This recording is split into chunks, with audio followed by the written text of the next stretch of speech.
సరే సతీష్ గారు ఇక్కడ అంటే బీహార్ది నిజంగానే ఎందుకంటే రాహుల్ గాంధీ గ్రాఫ్ పెరుగుతున్న పరిస్థితి ఒకటి జాతీయ స్థాయిలో బట్ మోడీకి ఈయనకి ఇంకా చాలా గ్యాప్ ఉన్నప్పటికి కూడా పెరుగుతున్నది. జనరల్ ఎలక్షన్ తర్వాత పార్లమెంట్ ఎలక్షన్లో బీజేపీ 60 సీట్లు తగ్గింది సొంతంగా. ఇప్పుడు కోయలేషన్ మీద ఆధారపడే ప్రభుత్వం నడుస్తున్నది.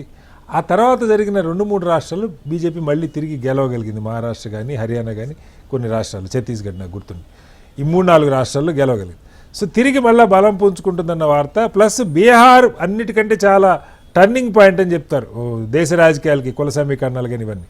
అలాంటి బీహార్లో మీరు బీసీ ఓటు భారత్ జోడో యాత్ర కానీ మరొకటి కానీ తీసుకున్నా నితీష్ అక్కడ కులగండ చేసినా ఆ వివరాలు బయట పెట్టలేదని, తెలంగాణలో ఈ 42% రిజర్వేషన్ మేము ఇస్తున్నామని చెప్పి మీరు చెప్పిన కానీ వీటి ప్రభావం ఏదన్నా అక్కడ పనిచేస్తే ఈ బీసీలు మైనా అంటే ముస్లిం యాదవ్ కాంబినేషనే కాకుండా ఇతర వర్గాలు కూడా కనుక యూత్తో పాటు కొంత మహిళలను కూడా లాగగలిగితే మహాగఠబంధన్కి అనుకూలంగా ఉంటుంది.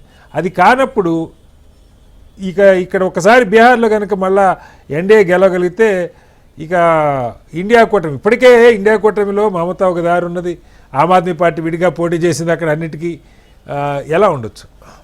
ముందుగా ఇందాక మనం అనుకున్నట్టుగా ఎన్డీఏ కూటమి భారతీయ జనతా పార్టీ కూటమి కంటే ఎక్కువ సర్వశక్తులు ఓడినటువంటి పరిస్థితి బీహార్లో. ఎందుకనంటే వాళ్ళకు ఏదన్నా కారణాల చేత ఈ ఎగ్జిట్ పోల్స్ మనం ఖచ్చితంగా ప్రామాణికంగా చెప్పలేం, కానీ ఏదన్నా కారణాల చేత బీహార్లో ఎన్డీఏ కూటమి గనక మెజార్టీ రాకపోతే కేంద్ర ప్రభుత్వం ఉనికికే ప్రశ్నార్థకం అనేది మనం ప్రత్యక్షంగా చూసినటువంటి పరిస్థితి.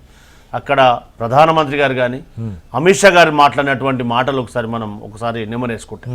సో ఖచ్చితంగా రాహుల్ గాంధీ గారు ఏదైతే కితనా ఆబాదీ ఉతనా హిస్సాదారి అనే పేరుతో ఉన్నటువంటి ఏదైతే భారతదేశంలో ఉన్నటువంటి బీసీలకు కానీ ఎస్సీలకు కానీ మిగతా సబ్బండ వర్గాలకు రాజ్యాధికారంలో ప్రాతినిధ్యం కల్పించాలనే ఉద్దేశంతో బీహార్లో వారు చేసినటువంటి ఓట్ చోరీ యాత్రలు కానీ, దాంతోపాటు యువకులకు ఉపాధి అవకాశాలు కానీ, మరి 20 సంవత్సరాల నుంచి అధికారంలో ఉన్నటువంటి నితీష్ కుమార్ ఒక టర్మ్ ఉన్నటువంటి పరిస్థితి, 3 టర్ములు ఎన్డీఏతో కలిసినటువంటి పరిస్థితిలో కూడా ఉపాధి కల్పించలేకపోయారనేది చాలా స్పష్టంగా చూడడం అనేది జరిగింది.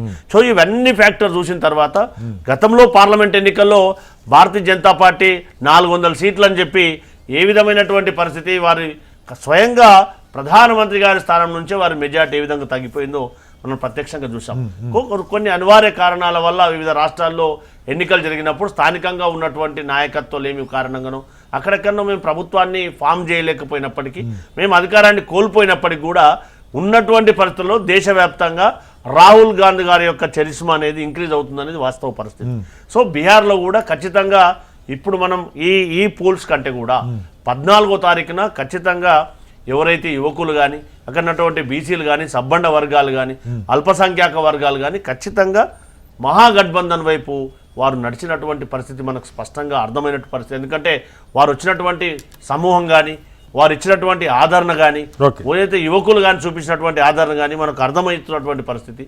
కానీ ఎక్కడైతే భారతీయ జనతా పార్టీ వారు ఇచ్చినటువంటి హామీలను నెరవేర్చకపోక ఎన్నికల ముందే మహిళల అకౌంట్లో 10,000 వేయడం అంటే వాళ్ళు ఇన్ని ఏళ్ళు వాళ్ళు 3 టర్ములు మహిళలను మోసం చేసినట్టుగా చాలా స్పష్టంగా బీహార్ మహిళలు అర్థం చేసుకున్నట్టుగా మనకు చాలా స్పష్టంగా అర్థమైనటువంటి. సో ఖచ్చితంగా మహాగఠబంధన్ అక్కడ అధికారంలోకి వస్తుందని పూర్తిగా విశ్వాసంతో తేజస్వి యాదవ్ను ముఖ్యమంత్రిగా వారు ఆశీర్వదిస్తారని కూడా కాంగ్రెస్ పార్టీ కూటమిని వారు ఆశిస్తారని మేము కాంగ్రెస్ పార్టీ పక్షాన ఆశిస్తూ ఉన్నాం.